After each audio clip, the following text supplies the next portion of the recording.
Hi, hello, and welcome to the Middle East Forum Speaker Webinar Series and Podcast. I'm Stacey Roman, and I will be moderating this discussion today. We're pleased to have Dr. Seth Frantzman, Middle East correspondent at the Jerusalem Post, Executive Director of the Middle East Center for Reporting and Analysis, and author of several books, including his latest, Drone Wars, join us to discuss drones and the transformation of warfare. Dr. Frantzman will speak for 15 minutes, then open it up for questions. Should you wish to ask a question, please use the Q&A box located at the bottom of your screen to type your question. And with that, I will turn the discussion over to Dr. Seth Frantzman. Well, great. Thank you so much for having me tonight. I guess it's tonight here. It's the afternoon there. So there's a lot to cover. I have 15 minutes, and then I'm happy to take some questions. So I'll try to go over some different things. I wrote a book several years ago called Drone Wars, which looks at the kind of subjects I'll talk about today. It talks about kind of the history of drones and how we got to where we are and the kind of global arms race for better drone technology. And I kind of wrote it as a way to answer the question, are drones for warfare what the tank was, for warfare in the 30s and 40s, or what modern battleships were in the First World War, or something like that? What does this technology mean? And obviously the word drone is a kind of big catch-all phrase. It can kind of mean almost anything. There are drones that are used, obviously robots that are on the land. There's things that are in the water now, unmanned surface vessels. For our purposes, I think we'll talk about remotely piloted vehicles or unmanned aerial systems, which are basically the UAVs, or what you'd think of as a predator drone. And then the whole menagerie or kind of evolution of how they're all sorts of different types of them, whether it's very small, handheld drones that you can, operate from your phone or something. I mean, obviously there's commercially available ones like that, quadcopters, or ones like that the military can use, up to drones that are very, very large, like the United States Global Hawk, which costs about $200 million and is used for basically massive surveillance. It's up at 30,000 feet or whatever, and it can do surveillance similar to what a U-2 spy plane would have done back in the 1950s. And obviously with drones, the big win is that you don't have to have pilots in them. But obviously, if you're spending $200 million on them, you can't exactly lose very many of them. So with that being said, let's look at the kind of current state of affairs that we're seeing these days in the Middle East and also in the wider world. Just this week, there was a report of a drone attack on Isfahan, which is in Iran. And according to the Iranian sources, and I guess the Wall Street Journal reports, several drones were apparently involved in a very successful attack against some sort of Iranian military facility or weapons manufacturing site there. And that just brings into stark contrast, I think, that we are seeing today. Iran has actually condemned a Ukrainian official for basically saying, well, we warned you, you shouldn't be sending, drones to Russia. And this is a very fascinating, sudden, interesting story, because we have drones being used to attack Iran. Iran is a country that's involved in building weapons of mass destruction, like the obviously Iranian enrichment, ballistic missiles, and it also builds drones. And Iran's drones have showed up being used by the Russians to attack Ukrainian cities and civilians mostly over the last year of conflict between Russia and Ukraine. And I think it's worth thinking very quickly about how that web all connects. Iran, a country that is obviously a threat to the Middle East, a threat to Israel, very anti-American, a country that's developing nuclear weapons probably, but it was generally thought of as a weapon whose power, or a country whose power doesn't extend a lot beyond the Middle East. Nobody thought of Iran really invading Europe, right? All of a sudden, Iran is exporting drones, which are a weapon system that most people thought of as something that the United States or high-tech countries kind of dominate, exporting drones to Russia. Russia is a country that built Sputnik and was, one of the first into space. So how is it that Russia needs Iranian technology to fight a war against Ukraine? And how does it all add up? So with that being said, let's go back, 30, 40 years, and I'll give you a brief kind of introduction of how we got here and where we might be going. So if you go back to the 1930s, 40s, 50s, and 60s, obviously what you had in terms of air forces and aerial assets was things like, jet planes or propeller planes or helicopters. And when the United States was involved in fighting in places like Vietnam or all over the world, it made sense if you were testing new missiles and planes and technology that you might want to test them on objects that behaved like a plane. So the original drones were basically things that were built to be targeted, and they would be launched and then you'd shoot them down. And then later on, you also had drones that were used on one-way or certain types of missions to do photographic work. But in those days, you have to remember there wasn't real-time video. So you'd fly a drone over something and take a bunch of pictures. The problem with that is once you retrieve the pictures, they're already, a half day or a day old or a week old or something, right? So actually, if you're trying to fight an actual battle, how does it really help you to get those pictures back? It's not necessarily that great. So what the real revolution in terms of having the technology was already there to build remote control planes. I mean, in those days, you could even have child's toys that were some sort of remote controlled things. But the real revolution was something that Israel figured out, which was that you could use relatively cheap, basically a large remote, a large kid's toy or a small plane, remote controlled, and you could put real-time video on it. And once the technology for video and communications caught up with the fact that you had technology that you could build things that could fly around, all of a sudden there was a huge breakthrough in terms of Israel using, in the beginning, relatively simple, basically drones that they would fly over to figure out basically in real time, where were Syrian air defenses at that time, Syrian air defenses in Lebanon. The drones that Israel had built they originally thought that they could be used against the Egyptian front. But as we all recall, there was a peace deal between Israel and Egypt. But the big threat then obviously was Lebanon, terrorist groups in Lebanon, and Syrian air defenses in Lebanon. The problem with air defenses is they move around. Some of them are mobile SAMs, surface-to-air missiles. So if you want to know where they are immediately, you can use drones. Another thing you can use, obviously, is piloted aircraft. Anyone who knows about the Vietnam War has seen the movie Flight of the Intruder, has seen a film in which American pilots were sent up using Shrikes or missiles that were basically designed to home in on radar or surface-to-air missile facilities and destroy them. The problem with using piloted aircraft is that you have to go up against the very thing that you're trying to kill, which is a surface-to-air missile. So that means that you're risking pilots, and nobody wants to risk Air Force pilots. Most countries don't have a lot of Air Force pilots, and most countries, the Air Force jets are very expensive, so you can't have them being shot down. And in Israel's case, what the big revolution was then in 82 in the 80s was to use these cheap drones that were basically expendable to go up and figure out where all these deadly air defense sites were. And then the Israeli Air Force could go in and just evaporate and destroy all that stuff. So this was immediately seen by the US, by the CIA and Defense Department as, this is an amazing, simple, cheap technology. How can we learn from what the Israelis are doing? And within about 10 years, and actually it was an Israeli in America who helped to develop the prototype of what became the Predator drone. And that became, if you all recall, back in the 90s or early 2000s, the Predator drone was the kind of sine qua non of what we think of as a drone. One example of them is in the what is that? It's the Smithsonian Air and Space Museum that's near Washington, D.C. You can see one of the originals. That was built in the United States. It was used along with a few other types of drones. In the 1990s, there were drones that were used, not Predators, but other types, that were used even in the Gulf War. And if you read the accounts of it, they say that one Iraqi unit even surrendered to an American drone, not knowing what it was. But basically, what's important to come away from that is that if you go in the 80s and the 90s, the United States and Israel were the big global superpowers in terms of drones. Israel was building a lot of different types of drones, some of them kind of similar to what you see in terms of the Predator, some of them a little bit simpler.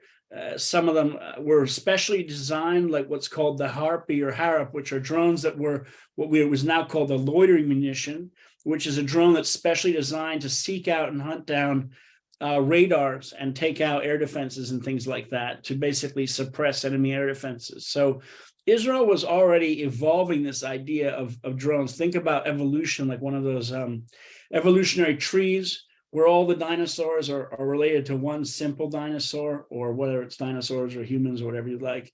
So think of the drone like that. You have just a few types that were built back in the 70s and 80s. And then you have this huge explosion in technology in the 90s and 2000s. So Israel was building drones. Most of the global drone market in the 90s and early 2000s was basically Israeli drones. And that's because the United States, building things like Predators, the United States didn't want to sell that technology to anyone. The US wanted to use that technology for its own purposes in the global war on terror.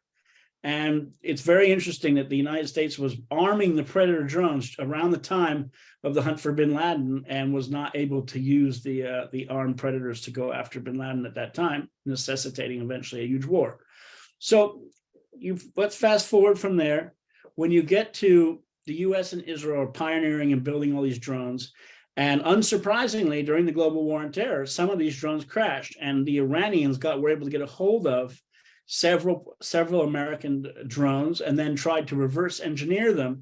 The Iranians are interesting because even back in the 80s, Iran was building drones.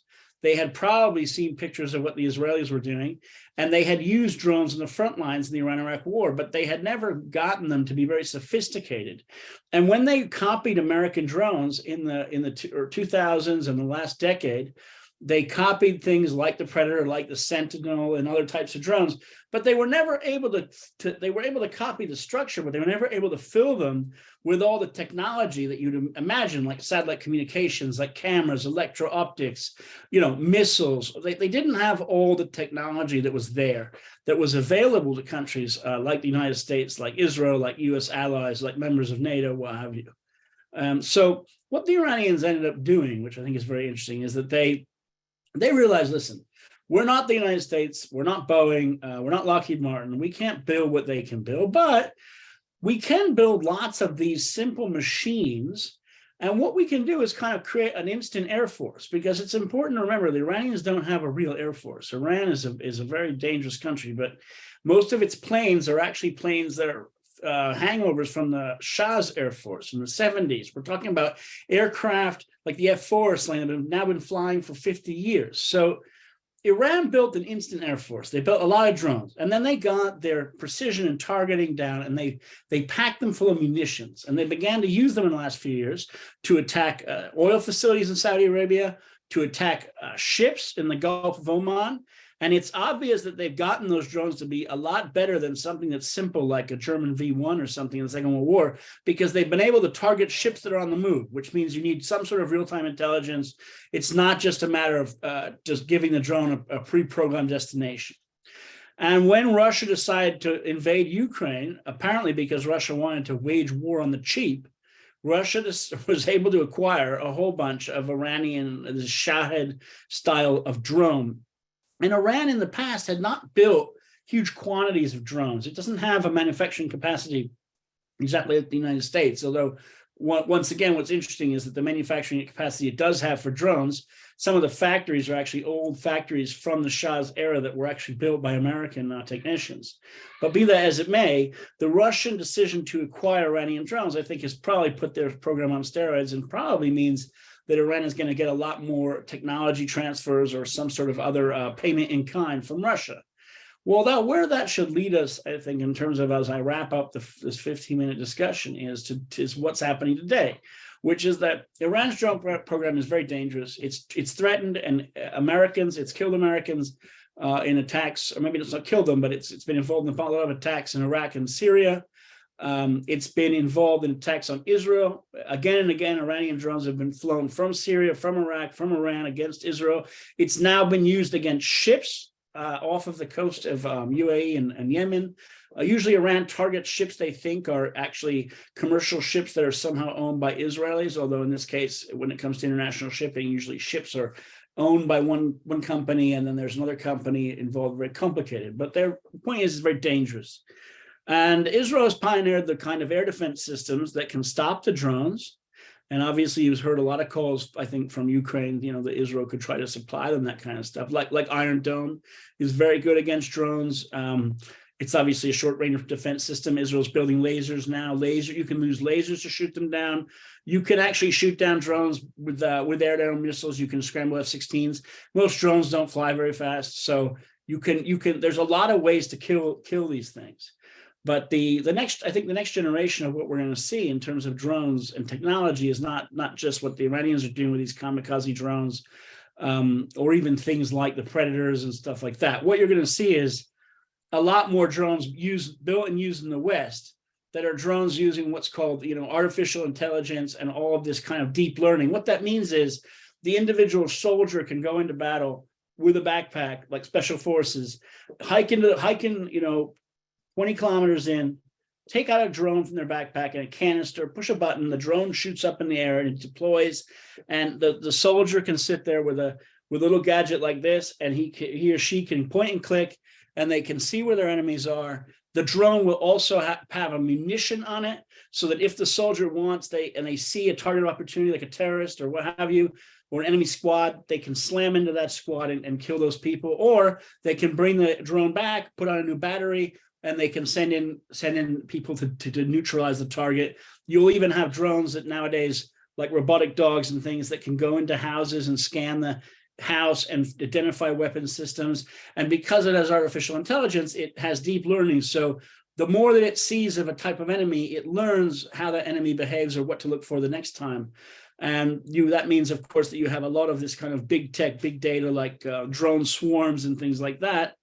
I mean, for people that are a bit scared about a future that looks a bit more like, Terminator 2 or RoboCop, I think it's actually not far off. And I think that's what we're seeing, and we're seeing a lot of it. And in the Middle East is a big, I don't want to say testing ground, test bed for a lot of this technology, because, for instance, Israeli companies have sent unmanned surface vessels, basically drones, to the Gulf to participate in U.S. Naval initiatives, Navy initiatives, because the U.S. Navy wants to use unmanned systems at sea, because you want to patrol the Persian Gulf and the Gulf of Oman.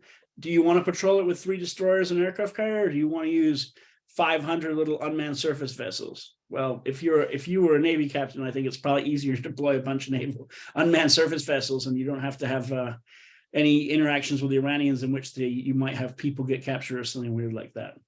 So that being said, I'll wrap up, and then you all can ask questions or whatever you'd like. We can take this however you'd like. I didn't mention China. I only had 15 minutes. China's obviously a big drone power today, and we could talk about that as well if you like.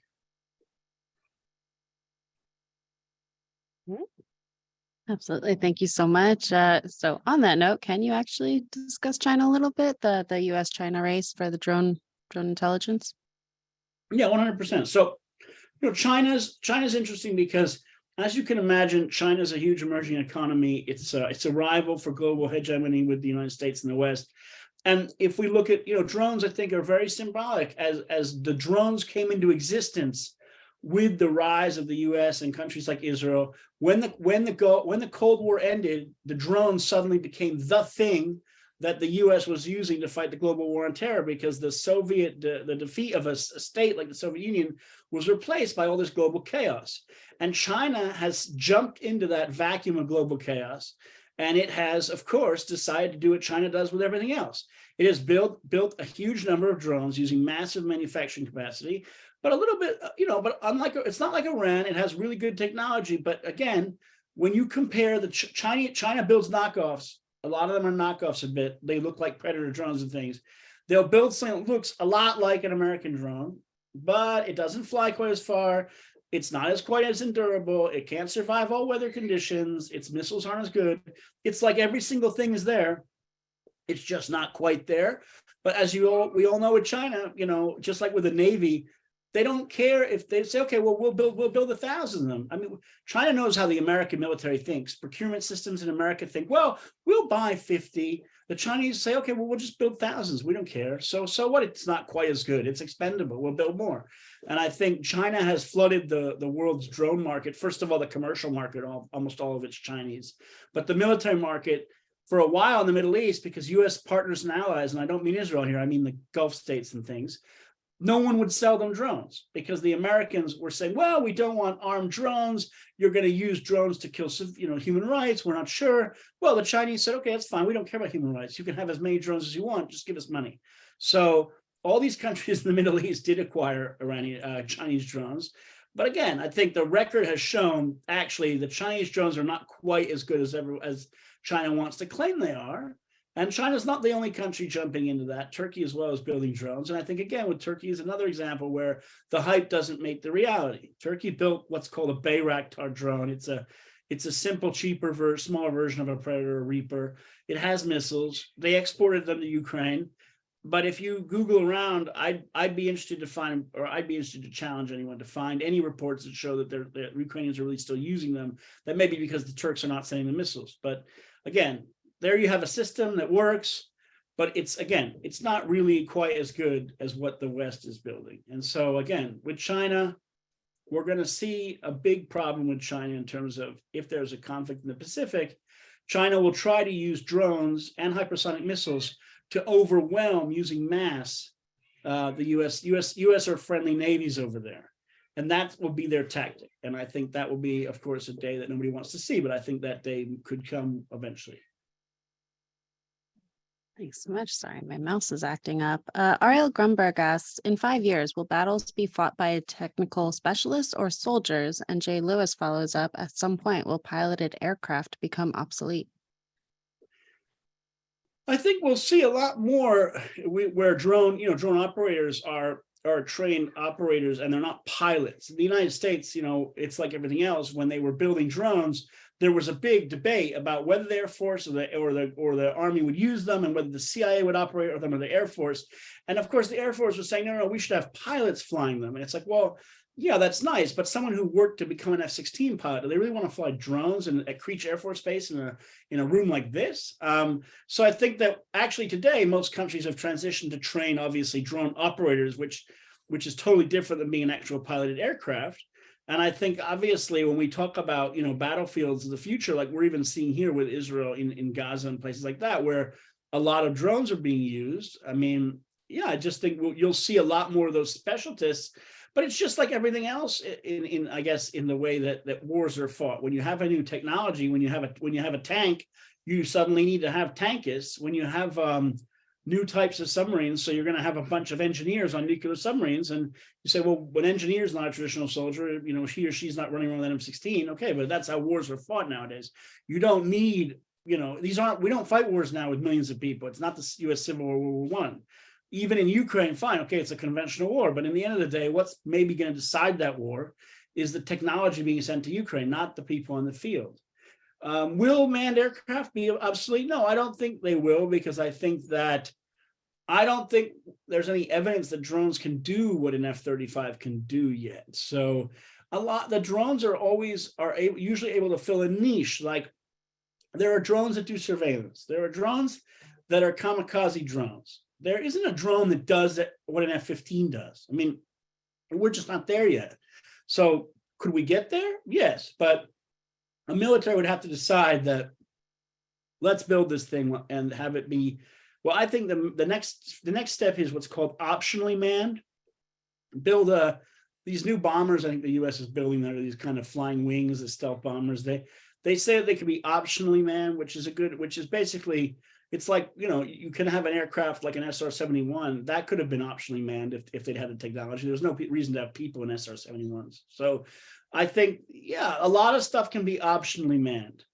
But, for very sophisticated aircraft like F-35s, what's called fifth or sixth generation aircraft, I think the idea of having a human in there is important. And so I think that, and, look, air forces are prestigious, gold-plated parts of the military. You think that the military people don't like to just give up their jobs, right? I mean, so even if you don't need the people, they still want to have people in there. Thanks so much. Alexis Griller asks, how successful has Ukraine been in combating Russian missiles and drones? Chances that Israel might yet provide the Iron Dome? I think that Ukraine has been very successful, even without Iron Dome. it's apparently shooting down, 60 to 80, 90% of what's being thrown over at it. So, again, you don't want any of this stuff to get through. Even Iron Dome, I think it's approaching like 98% success rates or whatever. But one missile falling on a civilian or a hospital is not acceptable. So we want 100%. This just isn't the type of wars that people fought, back in the day when everyone thought that, well, it's okay, well, whole cities are destroyed. It's okay, that's fine. We'll all survive. So Ukraine is successful, but it's suffering grievously. Most of the suffering in Ukraine is not because of Russian drones. Russian drones are just a few here and there. The big suffering is other things, like the fact they have a front line and lots of people dying, and Russian artillery destroying cities and things. So I think that I don't think Israel will supply weapons to Ukraine. I think that the Netanyahu government is probably less inclined than the last government. And look, Israel needs the technology in Israel. There aren't farms out there with Iron Domes just floating around. There aren't extra Iron Domes. So if insofar as Iron Dome could go to Ukraine, who makes Iron Dome? The America also makes it. Raytheon makes Iron Dome. So Raytheon could build it and send something like it. And by the way, there's other systems out there like Iron Dome, and Iron Dome is not the magic wand against drones. Iron Dome works very well in Israel because Israel is a small country, but it's a short-range air defense system. I don't think a huge battlefield like Ukraine, maybe Iron Dome is not the best solution, although you could use it to defend cities like Kiev. Again, there's other stuff out there that's similar to it that can work. Patriot systems, by the way, Patriots can shoot down drones. Patriot systems is kind of like Iron Dome. It's a bit of a waste of money because you're shooting down a simple drone with an expensive missile. That's why Israel's building lasers, because lasers are the idea as well. Why do I have to waste missiles on this? But again, it looks like the West will send Patriots to Ukraine. So I think the whole question of Israel sending stuff may be moot. Although if, there are air defense systems Israel makes that obviously could be potentially used if everyone agreed on it. Thank you so much for that. Mark A. Feller asks, is it likely Iran has armed Hezbollah with its drones, and how effective are Israel's defenses against swarms of drones? Jeffrey Sheff then follows up, what is the appropriate defense against swarms of small drones? So Iran has obviously supplied Hezbollah with drones, and Hezbollah, has been acquiring them for many years. Hezbollah has flown them into Israeli airspace. Hezbollah has used them to target or attempt to target the gas platforms off the coast of Israel. Hezbollah is estimated to have thousands of drones, although, most of them could be quadcopters. These are not necessarily all game changers. These Hezbollah drones can be detected. They can be shut down.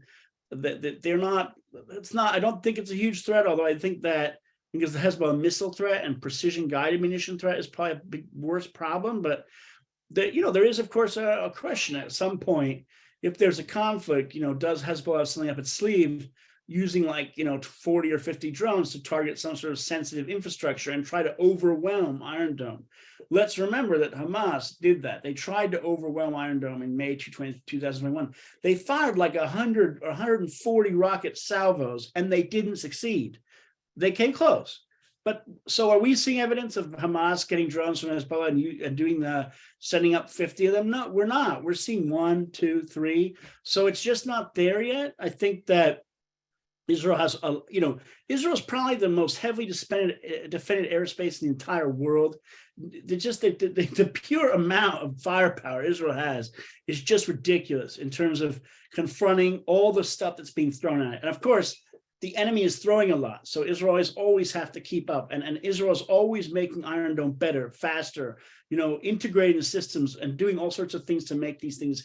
We don't even know some of it because obviously it's under military censorship, but the degree to which Israel is always trying to push the envelope to keep up with all the threats. And I think Israel's there because Israel's view is none of these systems can get through. You can't have one drone fly into Ben Gurion Airport. You can't have one of them land at an airfield, right? Because one is too many. So if your goal in life is zero car accidents, well, you have to work really hard to make cars really safe. So if your goal is zero penetration of Israel's airspace in terms of drones and missiles, you have to work really hard. And I think Israel works really hard. And I think that, Israel's enemies like Iran sending drones to the Houthis in, in Yemen, the Houthis have drones that can threaten Israel now. So the whole theory of Iran is just to give Israel lots of front lines everywhere and make it harder for Israel to deal with this, like 360. And that's an issue. Thank you so much. And if you wouldn't mind taking just a few more moments, David Fine asks, what can we learn from the recent conflict between Armenia and Azerbaijan in terms of the effectiveness of drones on the battlefield? I know we had you on for an entire webinar on this, so if you could just sum that up now in case there's any. That conflict is very interesting and important. It's one of those things where you'd say, well, it's a case study. Like if you were studying conflicts that were important to understand in the Second World War, you might study the use of air power in the Spanish Civil War or something. So, not because the Spanish Civil War is actually such a huge game changer, but just because you started to see certain types of things that were later used. So what we saw in the battle between Azerbaijan and Armenia is that Azerbaijan is a country that has money and it has support from Turkey and from Israel in the West, some countries in the West perhaps. But Azerbaijan was not able to acquire lots of warplanes for its air force. Azerbaijan tries to be a friend of the West, but it doesn't want to go shopping in places like Russia or China. So that being said, what Azerbaijan realized was, wait, we don't have to train F-16 pilots. We can't get F-16s anyway, but we're not going to do that. We're just going to buy a bunch of drones. And what they did very successfully, and I think it's very fascinating, is they did acquire a lot of drones from Turkey, and it's public information. They acquired them from Israel. Israeli companies did business there. Israel and Azerbaijan are strategic partners. And Armenia, by the way, at the same time, when there was an arms race there, Armenia was just totally asleep at the wheel, and Armenia was using old Soviet systems. Russia, they were totally reliant, dependent on Russia. They didn't upgrade their air defenses, and they went into war with a 1980s or 90s style Soviet army, which, by the way, was fine for Armenia in the 90s. They did very good against the Azeris. But, Azerbaijan used drones to just pick apart and totally destroy this lumbering, slow Armenian army that couldn't defend itself, and dealt them dealt them a blow. And I think it was very depressing and sad for what the Armenians have faced. I think that it does show, if you want to take a lesson away, look, especially for smaller countries, why would you waste money on waiting and begging to get one F-16 when you can just buy drones? I mean, you don't need F-16s. I mean, big countries need them, but it would, by the way, it would have behooved, unfortunately, I think if Ukraine had acquired a lot more drones before the war and better air defenses, they would have been in a better position. Drones don't win wars. But drones can do what Azerbaijan's type of war, which is to decimate an enemy's ground forces and allow you to move forward a bit. By the way, if the Armenians had chosen just to keep fighting forever, like the Ukrainians have done, that war would still be going on. It's just that Ukrainians or the Armenians were not able to do or willing to do, I guess, what Ukraine has done. So that's another part of the story there, which is Azerbaijan won, but Azerbaijan was never going to go all the way to Yerevan with drones. It wanted to accomplish very limited goals, and it accomplished them. So it's certainly a lesson, but it doesn't tell us anything really about what big wars look like, because we're seeing in Ukraine that the drones are not winning. What's the lesson of Ukraine? The Russian drones are not winning. And look, eventually Ukraine will get the right technology, including lots of drones, and maybe Ukraine will begin to win. And when you knit all those systems together with artificial intelligence and all this like new battlefield technology, then the drones help you win. But they are not at the point yet of being what the tank was for the Germans in 1940. Great way to sum it all up. All right. Well, thank you so much. We've come to the close of our webinar. Before we go, can you tell our viewers where we can find some more of your work? Sure, you can find Drone Wars, the book about the drone stuff, on Amazon or any Barnes & Noble, any place. Obviously, you can find my other book, After ISIS, which was about the war in ISIS, which about my own experiences also at those places. And you can read at the Jerusalem Post, my daily, I write, 3 or 4 articles a day. You can read what I write at Defense News. I cover defense technology. And every once in a while I write for The Hill, or I'm on Twitter. You can follow me on Twitter. You can follow my Facebook if you like, I guess. All right. Well, thank you so much, Dr. Frantzman. We really appreciate you joining us today. Thank you. Of course, for our viewers, please join us Wednesday at 3 p.m. Eastern for Israel Insider with Ashley Perry. Thank you all for joining us, and I hope you have a wonderful day.